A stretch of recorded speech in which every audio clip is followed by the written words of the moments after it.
नमस्कार, traders diary में स्वागत है आपका। मैं हूं आपके साथ आशीष चतुर्वेदी। और नमस्कार, मैं हूं वरुण दुबे। शो की शुरुआत करने के पहले आशीष, जहां आज होली मनाई जा रही है उत्तर भारत समेत काफ़ी सारे जगह हैं जहां पे आज होली मनाई जा रही है, तो उन सबको होली की शुभकामनाएं। और हाँ, हमारी सभी महिला दर्शकों को इंटरनेशनल वुमेन्स डे की ढेरों शुभकामनाएं। बिल्कुल। अब शो की शुरुआत करते हैं। तो सबसे पहले ग्लोबल इंडेक्स देखते हैं, सिंगापुर निफ्टी को देखते हैं, वहाँ क्या हो रहा है। तो धुलाई हो रही है लिटरली 120-125 पॉइंट के आसपास की गिरावट जो है आपको सिंगापुर निफ्टी में देखने मिल रही है। अब तो करीब 133 अंकों के आसपास की गिरावट जो है वो है, और इसका एकमात्र कारण जो है वो जेरोम पावर साहब है। इस तरह के बयानबाजी अगर करेंगे तो जाहिर सी बात है ग्लोबल मार्केट्स में गिरावट आएगी। और देखिए यूएस के मार्केट्स किस तरह से धराशायी हुए कल पावर साहब के बयान के बाद। यूएस के मार्केट में अच्छी खासी गिरावट हुई क्योंकि उन्होंने कहा कि अब ब्याज दरें जो है जितनी उम्मीद थी उससे शायद ज़्यादा बढ़ सकती है। तो अब लोग मान के चल रहे कि शायद फिर से एक बार 0.5% के आसपास आपको ब्याज दरें बढ़ती हुई दिखाई दे सकती है। उसका इम्पैक्ट डाउ जोन्स में देखने मिला, 575 अंक टूट गया। नैस्डैक में भी देखिए 1.25% के आसपास की गिरावट हुई है। इनफैक्ट सुबह सुबह एशियन मार्केट भी अगर आप देखेंगे तो निक्केई शायद हरे निशान में है, बाकी अगर आप देखेंगे तो हर जगह लाल निशान में आपको कारोबार देखने मिल रहा है। देखिए हैंगसेंग शंघाई भी अच्छे खासे लाल निशान में कारोबार कर रहा है, और हमारा सिंगापुर निफ्टी तो गया। तो जाहिर सी बात है आज आपको मार्केट्स में गिरावट देखने मिलेगी। लेकिन आशीष, पिछले कुछ दिनों से जिस तरह से रनअप हुआ है ना, मुझे लगता है फर्स्ट हाफ में शायद आपको दबाव देखने मिलेगा क्योंकि ग्लोबल न्यूज़ खराब है। लेकिन सेकेंड हाफ में ऐसा एक इंट्यूशन हो रहा है कि शायद आपको थोड़ी बहुत रिकवरी देखने मिलेगी, क्योंकि हमारे अपने टेक्निकल्स जो है वो थोड़े स्ट्रॉन्ग नजर आ रहे हैं। लेट्स सी दिन भर में होता क्या है। लेकिन मेरा तो यहाँ आशीष 60-40 के हिसाब से मैं टीम लेके चल रहा हूँ।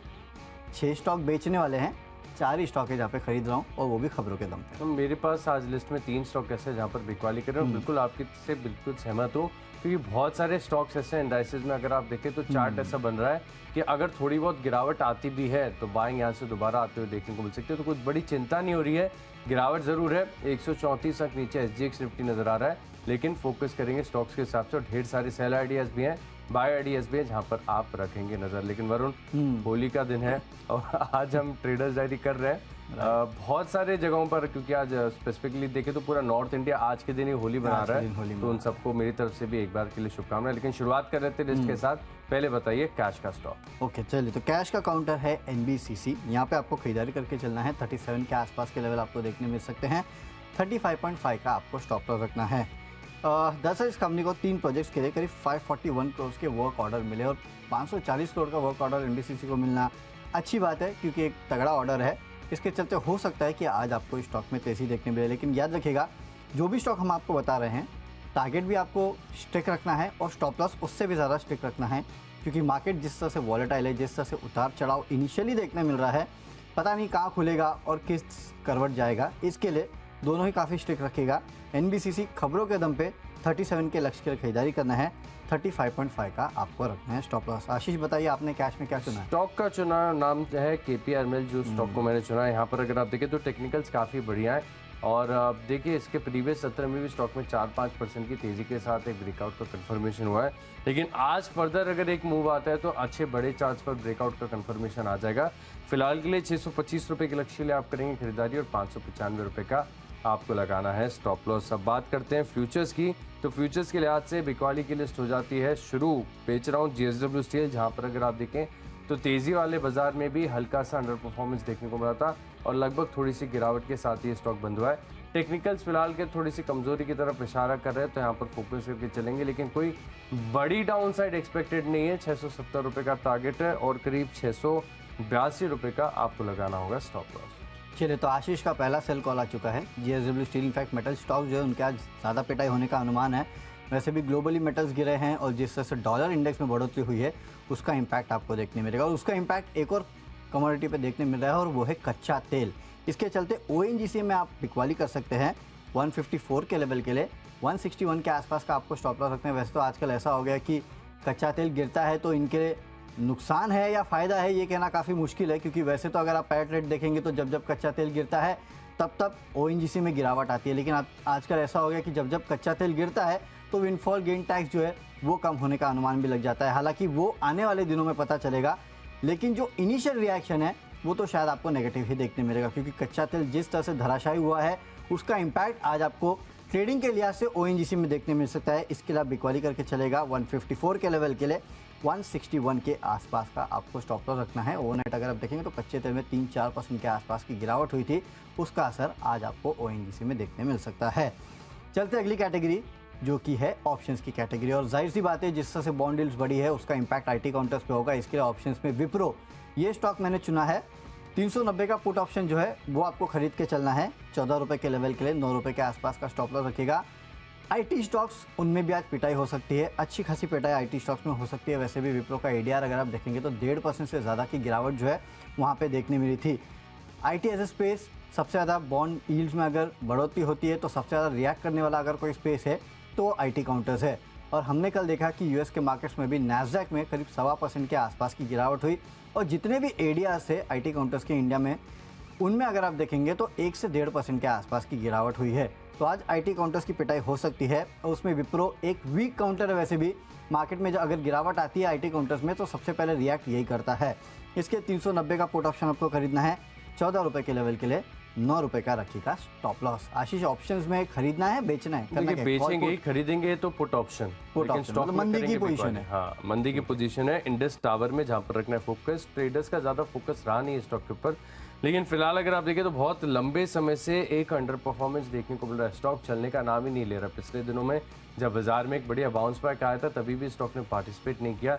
तो अब मैं मान रहा हूँ कि यहाँ पर फर्दर बिकवाली आपको देखने को मिल सकती है। आप एक काम कीजिए, 165 रुपये की जो पुट ऑप्शन है यहाँ पर करनी है आपको खरीदारी, और दिन के दौरान गिरावट देखने को मिलती है तो इस ऑप्शन की वैल्यू बढ़कर हो जाएगी 7 रुपये 75 पैसे के आसपास। लेकिन स्टॉप लॉस आप लगा लीजिए करीब 6 रुपये 50 पैसे का गिरावट यहाँ पर आपको देखने को मिल सकती है। स्टॉक में पुट ऑप्शन में आएगी तेजी। तो चलिए ऑप्शन के माध्यम से स्टॉक्स तो हमने जान लिए। अगली जो हमारी कैटेगरी है वो है टेक्नो और फंडा पिक। तो लिस्ट को आगे बढ़ाते हैं। अगली जो हमारी कैटेगरी है टेक्नो पिक। वरुण बताइए। तो चलिए आशीष, टेक्निकली आज एक वीक काउंटर मुझे ढूंढना था तो मैंने वीक काउंटर ढूंढ के निकाला। ऐसा काउंटर जो कि तेजी के साथ चला नहीं है, और वो है दालमिया भारत। इस स्टॉक को मैंने अपने टीम में शामिल किया है क्योंकि वैसे भी देखिए तेजी के बाजार में भी इस स्टॉक में ज़्यादा तेजी देखने नहीं मिली थी, और गिरते बाजार में शायद ये गिरने वालों में सबसे आगे हो। यहाँ पे आप बिकवाली करके चल सकते हैं। 1780 के लेवल के लिए 1865 के आसपास का स्टॉप लॉस रखना है। चार्टी के लिए अगर आप देखेंगे तो काफ़ी वीकनेस इस स्टॉक में साफ नज़र आ रही है। क्यों कमज़ोरी है ये तो नहीं पता, लेकिन हाँ चार्ट से साफ सुझा रहे हैं कि स्टॉक में वीकनेस है, और आज के गिरते बाजार के साथ और वीकनेस आ सकती है। इसके लिए यहाँ पे फ्यूचर में बिकवाली करके चलेगा। 1780 के लेवल के लिए 1865 का रखना है स्टॉप लॉस। यहाँ पर आप फोकस करके चल सकते हैं। अच्छा वरुण, जैसे शो की शुरुआत में आप समझा भी रहे थे सबको कि बाजार में आपको शुरुआत में गिरावट देखने को मिल सकती है, लेकिन सेकंड हाफ रिकवरी वाला हो सकता है, और उसके पीछे तर्क आपने दिया कि टेक्निकल्स बढ़िया हो रहे हैं स्टॉक्स के। ऐसा ही स्टॉक मैंने निकाला है। स्टॉक का नाम है हैवेल्स, जहाँ पर आपको रखना है फोकस। फिलहाल आप देखें तो स्ट्रक्चर काफ़ी बढ़िया है, टेक्निकली स्ट्रेंथ यहाँ पर आपको नजर आ रही है, लेकिन जैसा कि आप बता भी रहे थे कि गिरावट आपको शुरुआत में देखने को मिल सकती है। तो यही मौका है, आप लपक लीजिए, खरीदारी कर लीजिए। आप लगाइए स्टॉप लॉस करीब 1200 रुपये का, और यहाँ पर कर लीजिए खरीदारी।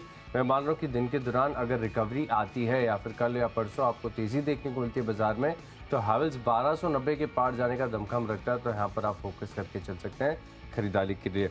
लिस्ट को आगे बढ़ाते हैं। अगली जो हमारी कैटेगरी है वो है फंडा पिक, और फंडा पिक के लिहाज से जो स्टॉक मैंने चुना है उसका नाम है गेल। इस स्टॉक का आप देखिए, सबसे पहली बात की वैल्यूएशन का कंफर्ट है, और अच्छी बात ये भी है कि 6% की शानदार डिविडेंड यील्ड है। आपने इस भाव पर अगर लॉक कर लिया, स्टॉक खरीद लिया, तो आगे 6% की डिविडेंड यील्ड लगभग निश्चित हो जाएगी। और टेक्निकल्स के तो क्या कहने हैं, देखिए बाजार में जितने भी स्टॉक्स हैं जिनके चार्ट्स बढ़िया हो रहे हैं, इनमें सबसे बेहतरीन, सबसे बेस्ट और सबसे स्ट्रॉन्ग गेल का चार्ट फिलहाल के लिए हो रहा है। कन्विक्शन है यहाँ पर, लेकिन शॉर्ट टर्म के लिए भी आप खरीदारी करके चल सकते हैं। और मैं मान रहा हूँ कि करीब 1 महीने का व्यू बनाकर चलें, 120 तक के जो रिटर्न्स हैं यहाँ पर आपको देखने को मिल सकते हैं। ध्यान रखेंगे 120 का टारगेट है। 6% की डिविडेंड यील्ड गेल में करेंगे खरीदारी। चलिए, तो गेल में खरीदारी करना है। ऑयल एंड गैस क्षेत्र की ये कंपनी है। इनफैक्ट आशीष, मेरी टीम की भी जो फंडा पिक है ना वो गैस क्षेत्र की कंपनी है, और वो है आईजीएल। क्योंकि लगातार हम देख रहे हैं ये पूरे स्पेस जो है, खासकर गैस स्टॉक्स जो है उनमें काफ़ी बेहतरीन तेजी मिल रही है। भले वो गेल हो, एमजीएल हो, गुजरात गैस हो, आईजीएल हो, ये तमाम स्टॉक जो है उनमें अच्छी तेज़ी हो रही है। और वैसे भी याद रखिएगा अप्रैल में फिर से अब जो गैस प्राइस रिवीजन है वो होने वाला है, और माना जा रहा है, इनफैक्ट मैनेजमेंट जब हमारे चैनल पे भी आया था तो उन्होंने कहा था कि गैस प्राइस रिवीजन जो होगा इस बार कंपनियों के लिए फ़ायदेमंद होगा। उसके चलते भी पूरे के पूरे ऑयल एंड गैस क्षेत्र की कंपनियां जो है उनमें तेज़ी देखने मिल रही है। आईजीएल में भी आपको खरीदारी करना है। फंडा पिक मेरे तरफ से है। 458 के लेवल्स के लिए 443 के आसपास का आप स्टॉप लॉस रखिएगा। तो मैंने आपको काफ़ी सारे बताए हैं, लेकिन एक खबर भी इस कंपनी के लिए आई है, और वो है कि जेनेसिस गैस सॉल्यूशंस के साथ इन्होंने स्मार्ट मीटर्स निर्माण इसके लिए एक जेवी का गठन किया है। करीब 110 करोड़ के आसपास की लागत से स्मार्ट मीटर मैन्युफैक्चरिंग यूनिट जो है वो ये लगाने वाले हैं, यानी कि स्मार्ट मीटर मैन्युफैक्चरिंग में जो है अब आईजीएल उतर रहा है। जाहिर सी बात है, एक बहुत बड़ी खबर है इस कंपनी के लिए, और हम देख रहे हैं कि लगातार आईजीएल हो, एनजीएल हो, ये तमाम कंपनीज जो है अब बाहर की कंपनीज के साथ जेवी कर रही है या फिर उनका अधिग्रहण कर रही है। पिछले ट्रेडिंग सेशन में आपको याद होगा एनजीएल की खबर आई थी, अब आईजीएल के आ चुके, तो ये पूरा स्पेस जो है काफ़ी लुक्रेटिव अब लग रहा है कि यहाँ पे पैसे लगाने का वक्त आ चुका है। वैसे भी हाई से काफ़ी गिर चुके हैं, यहाँ पे खरीदारी करके चलेगा 458 के लेवल के लिए। अब अगली कैटेगरी जो कि है निवेश की कैटेगरी, और निवेश करके चलना है एक दिग्गज एलएनटी में। अगले 8 महीनों में 2700 के आसपास के लेवल देखने मिलेंगे। फिलहाल 2150 के आसपास एक काउंटर ट्रेड कर रहा है। देखिए, सरकार जो लगातार केपेक्स बढ़ा रही है उसका बड़ा फायदा अगर किसी को मिलता है तो वो इस सेक्टर को मिलता है। आपने देखा कि एफआईएस लगातार किस सेक्टर में खरीदारी कर रहे हैं, तो वो कैपिटल गुड्स सेक्टर में कर रहे हैं। अगर मार्केट में बिकवाली आती है तो भी एफआईएस की तरफ से ज़्यादा बिकवाली इस पूरे सेक्टर में नहीं आती, यानी कि ये सेक्टर जो है अगले कुछ समय तक लाइमलाइट में रहने वाला है, इतना तो पक्का है। फंडामेंटल्स अच्छे हैं, ये बात सही है कि स्टॉक धीरे धीरे चलता है, लेकिन जिस तरह से न्यूज़ फ्लोज आ रहे हैं या फिर क्यूज़ आ रहे हैं, एक बात साफ समझ में आ रही है कि ये पूरा सेक्टर जो है वो आगे आउट परफॉर्म करते हुए दिखाई देगा। इनफैक्ट मॉर्गन स्टैनली की भी आज एक रिपोर्ट आई है एलएनटी के ऊपर, जहाँ पे इन्होंने अपना लक्ष्य बढ़ा दिया है। 2401 रुपये से बढ़ाकर अब 2847 के आसपास का लक्ष्य जो है ये मॉर्गन स्टैनली एलएनटी पे दे रहे हैं। तो मेरे ख्याल से काफ़ी सारी खबरें हैं जिसके चलते एलएनटी में पोजीशन बनाने का अच्छा वक्त आ चुका है। आज थोड़ी सी पोजीशन बनाइएगा, अगर मार्केट में ज़्यादा गिरावट आ जाती है तो निश्चित स्तर पे आप और अपनी पोजीशन को ऐड कर सकते हैं। बेहतरीन पिक है एलएनटी, रडार पर रखिएगा इस काउंटर को। रडार पर रखेंगे ज़रूर एलएनटी के ऊपर, जहाँ पर है कन्विक्शन वरुण का। निवेश के लिए आज से जो स्टॉक मुझे पसंद है उस पर कन्विक्शन मेरा भी बना हुआ है। स्टॉक का नाम है रेडिको खैतान, जहाँ पर टेक्निकल्स का सपोर्ट है, और अच्छी बात यह है कि स्टॉक के जो फंडामेंटल्स हैं वो भी बहुत बेहतरीन है। खासतौर पर अगर आप देखें तो जो प्रीमियम लिकर सेगमेंट है, वोडका सेगमेंट है, यहाँ पर ये मार्केट लीडर काफ़ी लंबे समय से टिके हुए हैं, और जो नए प्रोडक्ट लॉन्च कर रहे हैं उनको भी रिस्पांस काफ़ी बढ़िया देखने को मिल रहा है। आप निवेश करके चल सकते हैं 12 महीने का व्यू बनाकर, यानी करीब 1 साल का समय आपको देना है। 1450 रुपये तक के जो स्तर है आपको देखने को मिल सकता है खरीदारी करेंगे रेडिको खैतान में।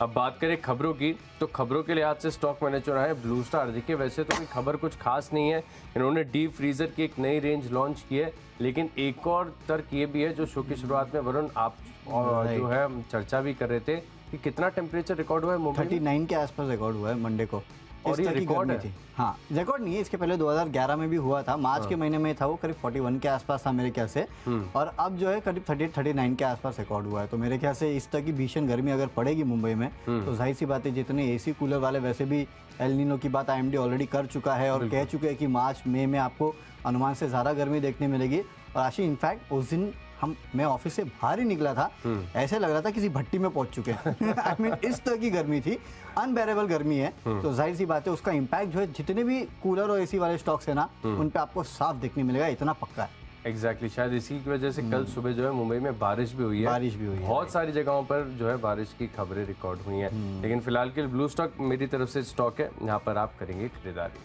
चलिए, मेरे तरफ से जो खबरों के दम पे स्टॉक है वो अजंता फार्मा का है। यहाँ पे आप खरीदारी करके चलेगा 1200 रुपये के लक्ष्य के लिए, 1160 के आसपास का आपको स्टॉप लॉस भी रखना है।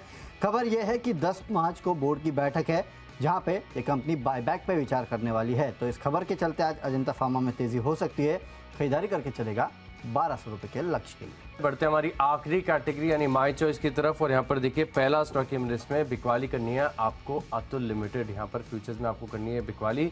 लगातार देखें तो बाजार में जब बाउंस में आता है तभी भी स्टॉक ने पार्टिसिपेट नहीं किया, बड़ा अंडर परफॉर्मेंस यहाँ पर देखने को मिल रहा है।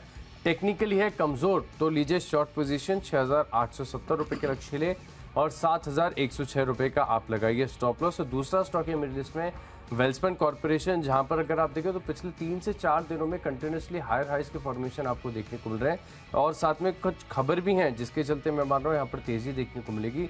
210 का टारगेट, 200 रुपये का आप लगाइए स्टॉप लॉस। और आखिरी स्टॉक है मेरी लिस्ट में, इस स्पेस के सभी स्टॉक्स काफ़ी ज़्यादा बजेंगे।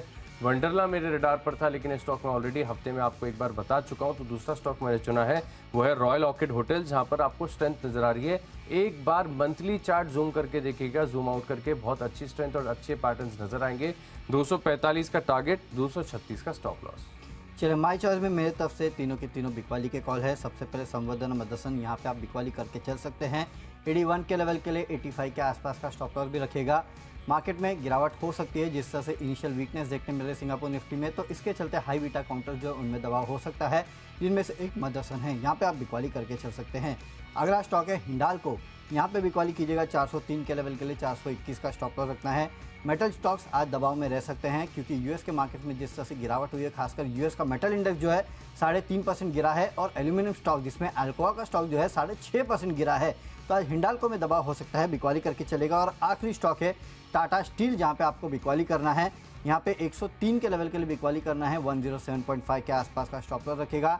मेटल काउंटर्स में दबाव हो सकता है तो उसमें टाटा स्टील भी शामिल है। इस काउंटर में भी आपको प्रेशर देखने मिल सकता है, जिस तरह से ग्लोबली मेटल के प्राइसेस गिरे और जिस तरह से डॉलर इंडेक्स बढ़ रहा है उसका इंपैक्ट देखने मिलेगा। टाटा स्टील के फ्यूचर में कीजिएगा बिकवाली 103 के लेवल के लिए। तो चलिए, जो 20 स्टॉक्स हैं इनकी फोकस लिस्ट हो गई है तैयार, और अगर आपने कोई भी स्टॉक या कोई भी लेवल मिस कर दिया तो पहले जल्दी से देखिए रिकैप। कैश का स्टॉक है मेरे लिस्ट में केपीआर मिल्स, जेएसडब्ल्यू स्टील के फ्यूचर्स में करेंगे बिकवाली और इंडस स्टार 165 रुपए का पुट ऑप्शन खरीदेंगे। टेक्निकली पसंद आ रहा है हैवेल्स और फंडामेंटली 6% की डिविडेंड यील्ड के साथ गेल में करेंगे निवेश, और निवेश के लिहाज से और भी बेहतरीन है। रेडिको कहतान 12 महीने का व्यू बनाकर करें खरीदारी। खबरों का असर देखने को मिलेगा ब्लू स्टार में, अतुल लिमिटेड में आएगी गिरावट, वेल्सपन कॉर्प में आएगी तेजी और रॉयल ऑर्किड का स्ट्रक्चर है बढ़िया, 245 का टारगेट। इन 10 स्टॉक्स में मेरा कन्विक्शन सबसे ज्यादा है फ्यूचर्स के स्टॉक में जेएसडब्ल्यू स्टील, जहां पर लेंगे आप शॉर्ट पोजीशंस। ग्लोबल संकेतों का असर है, शॉर्ट पोजीशंस लेंगे 670 के लक्ष्य में। कैश में खरीदारी करना है एनबीसीसी में 37 के लेवल के लिए 3 प्रोजेक्ट्स के लिए इस कंपनी को करीब 541 करोड़ का वर्क ऑर्डर मिला है, उसका असर देखने मिलेगा। फ्यूचर्स में ओएनजीसी में बिकवाली कीजिएगा, कच्चे तेल में गिरावट आई है उसका असर हो सकता है। ऑप्शंस में विप्रो का 390 का पुट ऑप्शन आपको खरीदना है। आईटी स्टॉक्स में दबाव हो सकता है और वैसे भी इस कंपनी के जो एडीआर है उसमें 1.5% के आसपास की गिरावट हुई है। टेक्निकली डालमिया भारत कमज़ोर लगता है, बिकवाली करना है आपको। फंडामेंटली आईजीएल पसंद आता है, वैसे भी इस कंपनी ने स्मार्ट मीटर्स के निर्माण के लिए कंपनी के साथ करार किया है, उसका असर भी देखने मिलेगा। निवेश करके चलना है एलएनटी में, 8 महीनों में 2700 के आसपास के लेवल देखने मिलेंगे। मॉर्गन स्टैनली ने भी इस कंपनी पे अपना टारगेट बढ़ाया है। खबरों के दम पे अजंता फार्मा खरीदना है, 10 मार्च को बोर्ड की बैठक है जहाँ पे बायबैक के प्रस्ताव पर विचार करने वाले हैं। माई चॉइस में मदरसन में बिकवाली कीजिएगा, हिंडाल्को में बिकवाली कीजिएगा और टाटा स्टील में आपको करनी है बिकवाली। और आज का मेरा बेस्ट पिक है हिंडाल्को, एक बिकवाली वाला काउंटर 403 के लेवल के लिए आपको बिकवाली करना है। अंतर्राष्ट्रीय बाजारों में मेटल स्टॉक्स में जिस तरह से गिरावट हुई है, यूएस के मेटल इंडेक्स में जिस तरह से गिरावट हुई है और अल्कोआ का स्टॉक 6.5% गिरा था, इन सब का असर आज आपको भारत में मेटल स्टॉक्स में देखने मिलेगा। हिंडाल्को में बिकवाली कीजिएगा 403 के लेवल के लिए। तो चलिए, स्टॉक्स तो हमने आपको बता दिए क्या खरीदना है क्या बेचना है, लेकिन आशीष मार्केट है ना, सबको मौका देता है और सबके साथ चलता है, किसी को निराश नहीं करता है। देखिए हमारी होली कल थी तो परसों हमारे लिए हरे निशान में खुल गए थे, बिल्कुल। आज बाकी नॉर्थ इंडिया में होली है तो आज देखिए लाल निशान में ट्रेड कर रहे हैं। तो हरा और लाल दोनों निशान में जो है बाजार ने एक एक दिन सबको मौका दिया है कि होली मना लो भाई है ना। लेकिन परसों की मंडे की होली का कारण तो हमको पता था, अपने खुद के स्टैंड, लेकिन आज की जो होली है उसका कारण है पावेल साहब। अब पावेल साहब ने जो कहा सो कहा, लेकिन इसका क्या मतलब है, इसके क्या मायने हैं और मार्केट पे इसका क्या असर होना है, ये जानने के लिए सीधे चलते हैं शेयर बाजार लाइव में, जहाँ पे अनिल सर और दीपांशु भंडारी हमारे साथ जुड़ चुके हैं। Good morning. सिर्फ मॉर्निंग, ओके। गुड तो 3:30 पे पता चलेगा कितनी होती है, नहीं तो ओपनिंग तो कमज़ोर होगी एक दिन की छुट्टी के बाद जब आज हम खुल रहे हैं।